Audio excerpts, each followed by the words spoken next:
தமிழகத்தில் தோற்றுவிடுவோம் என்ற பயத்தில்தான் பிரதமர் மோடி அடிக்கடி தமிழகம் வருவதாக அமைச்சர் சேகர்பாபு தெரிவித்துள்ளார். மேலும் தங்களது ஆட்சியை பார்த்து மோடிக்குதான் வயிற்றில் புளியை கரைப்பதாகவும் அதனால்தான் அவர் அடிக்கடி தமிழகம் வருவதாகவும் அமைச்சர் சேகர்பாபு பதிலடி கொடுத்துள்ளார்.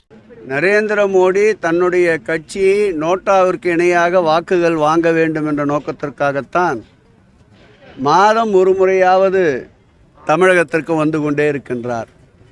இந்த ஆண்டு வரையில் பார்த்தால் இது 6வது முறையாக தமிழகத்திற்கு ஒரு பிரதமர் வந்து கொண்டிருக்கின்றார். யாருக்கு வயிற்றில் புலியை கரைத்து தன்னுடைய கட்சியை தக்க வைத்து கொள்ள வேண்டும் என்பதற்காக தமிழகத்திற்கு தொடர்ந்து வருகிறாரோ அவருக்குத்தான் திராவிட முன்னேற்றக் கழகத்தையும் இந்த திராவிட மாடல் ஆட்சியை பார்த்தும் புலியை கரைத்து கொண்டிருக்கின்றது என்பது எங்களுடைய கருத்து. அதே மாதிரி இப்போ மத்திய அரசு கொண்டு வர திட்டங்களுக்கு மட்டும் திமுக அரசு ஸ்டிக்கர் ஒட்டி தான் இந்த தமிழ்நாட்டில் பரவலாக செயல்பட்டு இதற்கு பலவாறாக பதில்களை ஏற்கனவே கூறிவிட்டார்கள். நம்முடைய முதலமைச்சர் அவர்கள் தெளிவாக பதிலை கூறியிருக்கின்றார். நம்முடைய விளையாட்டு மேம்பாட்டுத்துறை அமைச்சர் தெளிவாக பதிலை கூறியிருக்கின்றார். நம்முடைய நிதியமைச்சரே தெளிவாக பதிலை கூறியிருக்கின்றார். அதற்கு ஒரே ஒரு உதாரணம், நம்மிடமிருந்து பெறப்படுகின்ற வரியை பொறுத்த அளவிற்கு நமக்கு திரும்ப அவர்கள் அளிக்கின்ற சதவீதத்தை பார்த்தால் நாம் அளிக்கின்ற சதவீதத்தில் 100% என்றால் 25% அளவிற்குத்தான் நமக்கு திருப்பி அவர்கள் நலத்திட்டங்களுக்கும் வளர்ச்சி திட்டங்களுக்கும் அளிக்கிறார்கள்.